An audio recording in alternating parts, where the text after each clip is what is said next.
Olá, pessoal, tudo certo? Como vocês estão? Preparados para mais uma prova da BankPack? Estão se preparando? Então não se esqueçam de curtir o canal, deixar o seu like, assistir os vídeos que eu estou fazendo nesse canal focado em conhecimentos gerais da BankPack. Esse é o vídeo de número 02, História do Brasil a partir da Primeira República. Então, como já mencionei, esse tema ele cai muito mesmo em provas da banca quando tem no edital História do Brasil a partir da Primeira República, conhecimentos gerais, que são basicamente quase todos os editais da banca. Então vamos lá para o nosso vídeo de número 2. Vamos dar continuidade então, mostrando algumas questões que a banca trouxe nos últimos 4 anos. Então vou trazer algumas questões que vocês vão ver, né? A banca está cobrando isso, está cobrando direto. E vamos dar continuidade ao período histórico em que paramos, beleza? Então olha só, analise as afirmativas sobre a República Velha e assinale a alternativa correspondente. A República Velha foi o período da história do Brasil que se estendeu da proclamação da República em 15 de novembro de 1889 até a Revolução de 1930, né? Exatamente, esse é o período que nós chamamos aí de República Velha.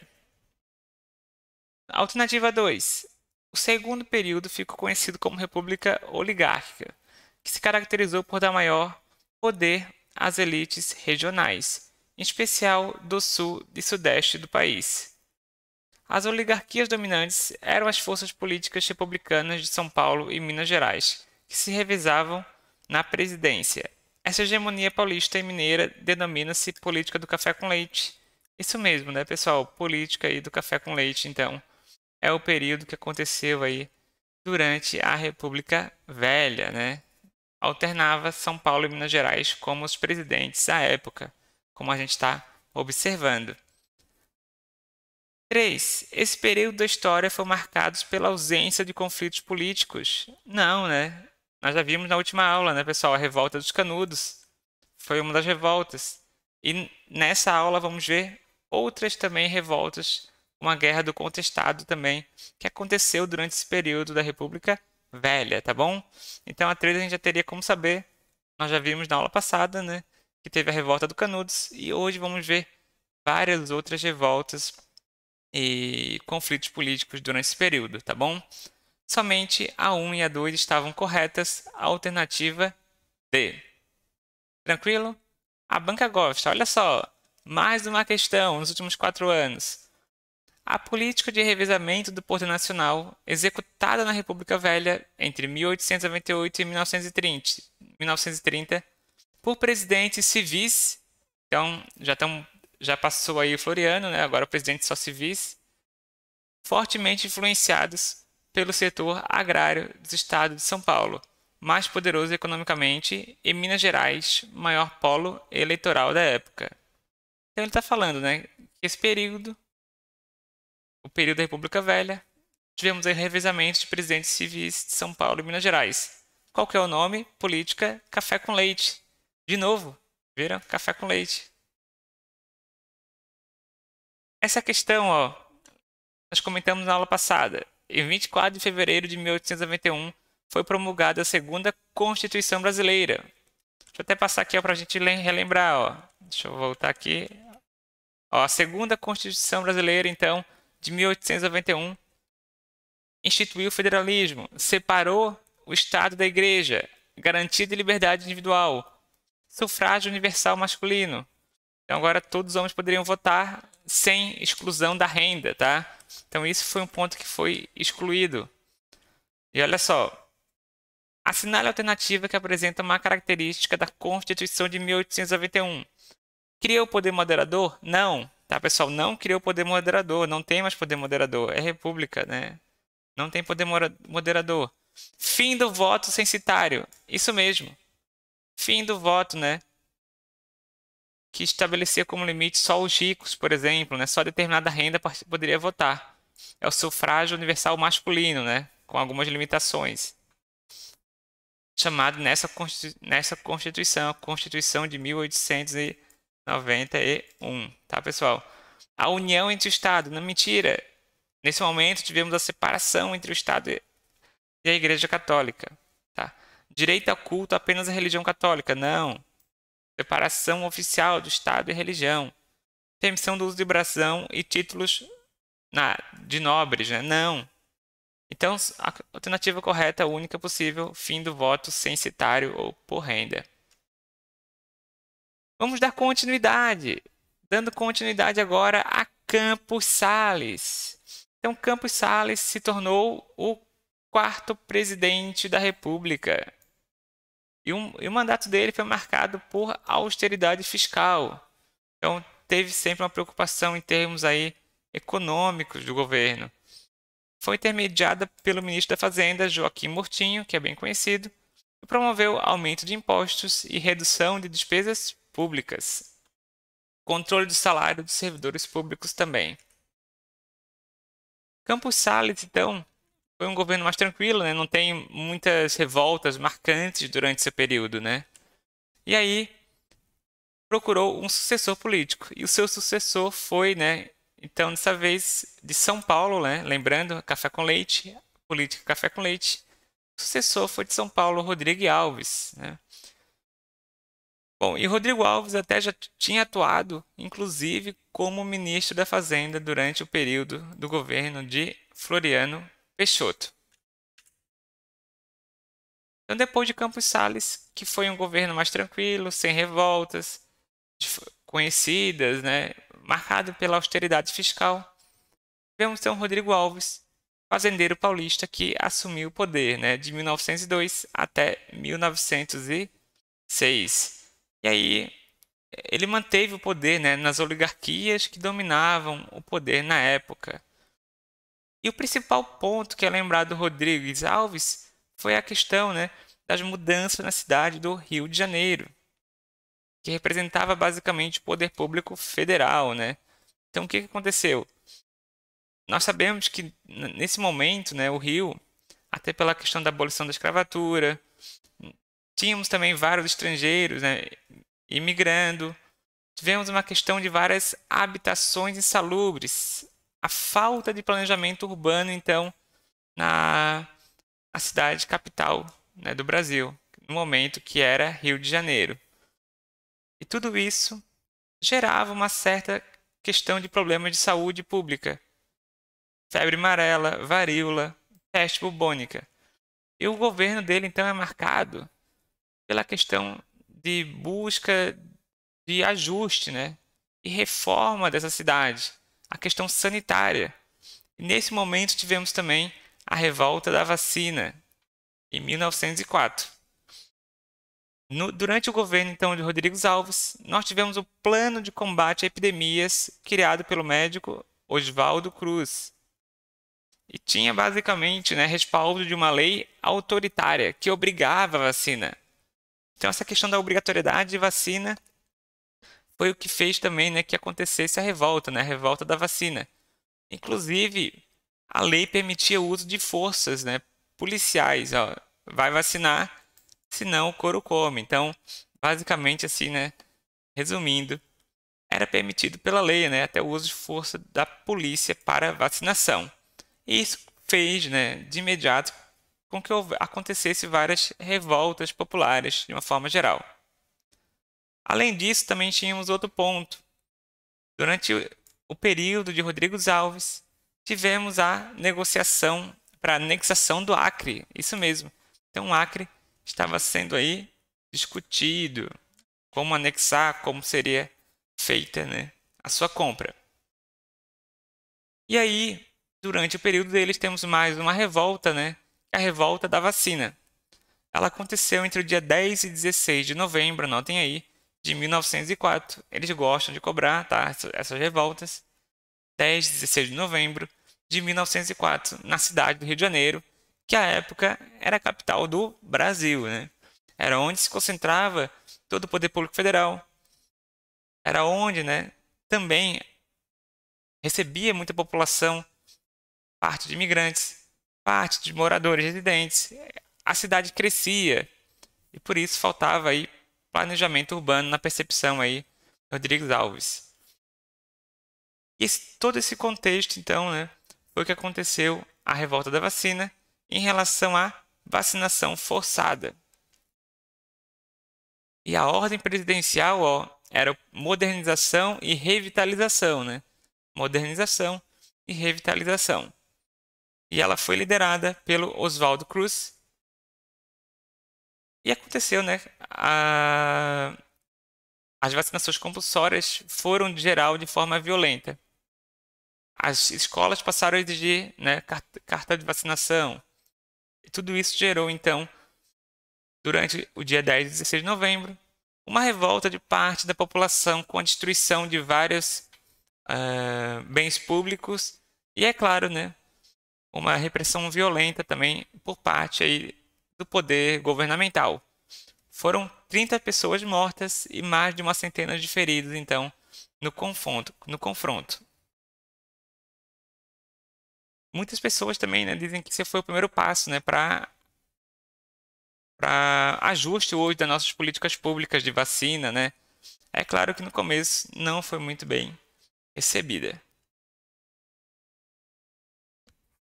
E aí, voltando agora ao Acre. Então, nós tivemos a revolta da vacina, que foram um período de 6 dias, em decorrência da vacinação compulsória, né, e da permissão de força violenta, né, para que seja obrigada. E nós temos aí, anotem aí, o Tratado de Petrópolis, 1903, em que foi comprado o Acre. Então, o Brasil desembolsou 2 milhões de esterlinas à Bolívia. E também se comprometeu a construir a estrada Ferro-Madeira-Mamoré, ligando então a região da Bolívia até o Oceano Atlântico. Tratado de Petrópolis, 1903, 2 milhões de esterlinas para a Bolívia e a construção da estrada Ferro-Madeira-Mamoré, né, ligando a Bolívia ao Oceano Atlântico. E o Convênio Taubaté é outro ponto importante durante esse governo, que foi basicamente um acordo, né, entre São Paulo, Minas Gerais e o Rio para proteger o preço do café em caso de crises econômicas. Então, foi uma questão mais de proteção, né, dos próprios oligarcas em relação ao preço do café. O Convênio de Taubaté. Depois de Rodrigues Alves, tivemos então Afonso Pena. E ele se deparou, tá, com uma situação economicamente estável, que também foi resultado do governo anterior de Rodrigues Alves. E o mandato dele deu continuidade às políticas de saneamento, né? Então, né, pessoal, vocês já ouviram falar vários casos de pestes, febres. No passado, né, a questão sanitária era outra. Então, houve também esse período de investimentos no Brasil, né, para a melhoria dessas políticas públicas. Então, Afonso Pena deu continuidade, reorganizou o Instituto de Manguinhos sob os desígnios do sanitarista Oswaldo Cruz e também análise de estudos sobre doenças como a malária. Tivemos um crescimento dos imigrantes no trabalho agrícola, uma forte imigração japonesa também em 1908, durante esse período. E também, fruto daquele convênio Taubaté, tivemos um crescimento da produção do café, com subsídios internacionais. Durante o governo de Afonso Pena, tivemos a instauração do serviço militar obrigatório. Então, serviço militar obrigatório foi com o governo de Afonso Pena. Reorganização do Exército e da Marinha também foram os principais pontos durante seu governo. Temos depois, então, de Afonso Pena, Nilo Peçanha. Então, ele assumiu o lugar também naquela política café com leite, né? Ele assumiu então o lugar depois de Afonso Pena. E ele assumiu em 1909 em decorrência do falecimento do presidente, tá? Em decorrência do falecimento do presidente. E toda uma questão, né? Foi um governo curto, então, temporário. O Nilo Peçanha se mostrava favorável, né, à ascensão do Marechal Hermes da Fonseca para o próximo presidente, né, no próximo mandato. Já os paulistas eram contrários a essa candidatura, né, por tomarem referência ao período que aconteceu. Eles não queriam de novo um militar, né, como Floriano Peixoto, de volta ao poder. Por isso, os paulistas aí se reuniram, né, toda a questão da oligarquia da época do café, para buscar Rui Barbosa, né? Rui Barbosa como um dos candidatos aí a presidente. E os mineiros, ó, esqueci de comentar, os mineiros e os sulistas abraçaram a candidatura de Hermes da Fonseca. Então os paulistas foram com Rui Barbosa e não com o Nilo Peçanha, né, que queria o Marechal, e os oligarcas mineiros e sulistas foram com Hermes da Fonseca. De 1910 a 1914 tivemos o governo de Hermes da Fonseca, então, dando continuidade aí à política café com leite. E é claro que nesse momento tivemos uma crise, tá, da produção do café. E também tivemos uma questão da revolta da chibata e a revolta, né, a guerra do contestado. Durante o governo do Hermes da Fonseca, tivemos as duas principais aí revoltas, eu diria assim, guerras, conflitos no período aí da República Velha. Então tivemos a revolta da chibata no começo do seu governo e o início da guerra do contestado, né, que terminou no próximo governo. O que é a revolta da chibata? Ela aconteceu em 1910 e teve como estopim a insatisfação dos marinheiros negros contra os castigos físicos que eram sujeitos na corporação. Então, marinheiros que estavam aí reclamando tomaram controle de 4 embarcações da marinha, exigindo o fim dos castigos físicos. E o líder dos revoltosos era João Cândido, então, né? O líder aí, basicamente, da revolta, João Cândido, conhecido também como Almirante Negro. Os membros da revolta redigiram um manifesto ao presidente Hermes da Fonseca e ameaçaram atacar o Rio caso não tivessem suas reivindicações atendido, então, o fim dos castigos físicos. Então, olha só aqui, ó, o jornal da época, Correio da Manhã, a esquadra revoltada. Durante o dia de ontem, os navios revoltosos fizeram disparos sobre as cidades. Então, chegou a ter disparo posteriormente, então. E olha só, na sequência, na madrugada do dia 22, os marinheiros do encouraçado Minas Gerais se rebelaram. O estopim se deu após assistirem o castigo do marujo Marcelino Rodrigo Menezes, açoitado até desmaiar com 250 chibatadas. O normal era 25 por agredir o oficial. O levante foi liderado pelo experiente João Cândido, marujo negro e analfabeto. O estopim se deu após assistir o castigo. Essa aqui é a primeira página, pessoal, do Correio da Manhã. Depois, o que aconteceu? Os marinheiros foram presos na Ilha de Cobras e a resposta do governo foi dura, né? Foi dura e a prisão foi bombardeada pelo exército, matando, né, centenas de fuzileiros. Então eles todos foram presos na Ilha de Cobra, depois foram bombardeados aí pelo exército. Com isso, em 1911, aqueles que aderiram ao movimento já haviam sido mortos, presos ou expulsos do serviço militar. E parte dos envolvidos foi mandado para trabalhar em seringais na Amazônia, para a construção daquela ferrovia, né? Da ferrovia Madeireira-Mamoré, né? Então, parte deles foram mandados para trabalhar na construção da ferrovia para ligar a Bolívia ao Oceano Atlântico, que fazia parte do acordo do Tratado de Petrópolis, né?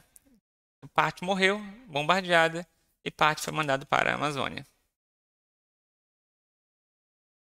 Segunda guerra, segunda revolta muito importante. Essa é chamada de guerra mesmo, né? A revolta da vacina, a revolta da chibata são revoltas, né? Parte. Agora, contestado é chamado mesmo de guerra, guerra do contestado, ou guerra santa, até como é atribuída. 1911, isso aqui é da outra revolta, tá, pessoal? Desculpa. O que aconteceu na Guerra do Contestado? Tivemos um conflito decorrente de uma construção de uma estrada de ferro, né? De uma região que foi construída, né? Que foi tomada de parte da população sertaneja que morava aí no interior do Paraná e Santa Catarina, né? Aqui no norte de Santa Catarina.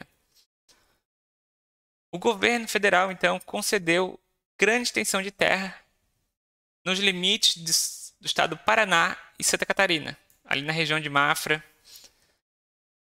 E dessa forma foi desapropriada uma série de camponeses, né, sertanejos, que moravam e residiam na localidade para a construção aí da ferrovia. Quando a ferrovia ficou pronta, a empresa não garantiu a volta dessas pessoas na região e deixaram todos eles sem apoio. Então foram vários camponeses que ficaram sem terra, desempregados, e isso provocou o empobrecimento da região. E nesse momento surgiu então José Maria de Santo Agostinho. Então tivemos aí, é sempre bom marcar o nome dos líderes, né? Então João Cândido, no caso contestado, José Maria de Santos Agostinho. Ele fundou uma comunidade a fim de receber os oprimidos. E era chamada aqui Quadrado Santo. Por isso alguns dizem, né, alguns livros de história dizem que é a Guerra Santa. Até já foi cobrado em uma outra prova. Ó, razão pelo qual ficou conhecido como Guerra Santa. Preocupado com os desenrolados acontecimentos e alegando que o monge era um desordeiro e um inimigo do governo, o governo envia soldados para perseguir o monge e seus seguidores. Então o objetivo foi destruir essa comunidade, né? Estava se construindo, contrária também ao que o governo atual estava fazendo. O que acontece? O José Maria morreu logo no início do confronto na Batalha de Irani, local para onde tinham fugido. O fim da guerra também aconteceu como as outras situações, né? Uso de força violenta, aviões, artilharia contra a revolta, né? Foram derrotados em 1916 com a morte de milhares aí camponeses sertanejos da região. Consequências. Depois de todas as mortes, foi assinado um acordo do limite do que era, da onde era o Paraná, da onde era Santa Catarina, no Rio de Janeiro. E nesse espaço surgiu cidades como Mafra, Joaçaba, Chapecó, Porto da União, né? Uma série de cidades que surgiram nesse território discutido. Olha só como são cobradas as questões da IPEC. Qual foi o conflito ocorrido no limite entre Paraná e Santa Catarina entre 1912 e 1916? Considerando o principal conflito ocorrido na história do estado do Paraná? Guerra do Contestado, né? Sem sombra de dúvida. Guerra do Contestado. Olha essa. A República Velha, período da história brasileira mais conhecido pelos historiadores como Primeira República, estendeu-se de 1889 a 1930. Foi a primeira fase da República no Brasil, e como tal foi um período cheio de tensões, seja na economia, na política e na sociedade como um todo. As revoltas na primeira política foram motivadas por inúmeros fatores, como desigualdade social, pobreza, violência, medo, fanatismo e etc. As principais revoltas do período, isto é, as mais estudadas, são as seguir, exceto Canudos, nós já vimos, sim, é uma revolta desse período. Contestado, sim. Revolta da vacina, sim. Revolta da chibata, também. Guerra dos Palmares, não é, né, nesse período. Então, a alternativa E é a única que nós não conversamos, né? Guerra dos Palmares. Achei que eu tinha colocado outra questão. Tem uma outra questão, mas eu vou deixar para a próxima aula, né, como uma revisão. Vamos continuando, pessoal. Ainda está aí no começo da nossa Primeira República, no nosso slide 39. Vamos ter mais 4 a 5 vídeos focados em história do Brasil, né? História do Brasil a partir da Primeira República, que é um conteúdo que cai muito. Tem muitas outras questões que nós vamos conversar, pessoal. Olha só, é muita questão aí durante esse período. Então é importante que vocês acompanhem o canal, né? Se preparem para essa prova. Aí, a BankIPEC gosta desse assunto e vocês vão estar preparados. Então, foco, bons estudos e qualquer dúvida fica à disposição aqui nos comentários, por e-mail, pelo Instagram. Fico, né, sempre à disposição para ajudar vocês. Um forte abraço e até a próxima.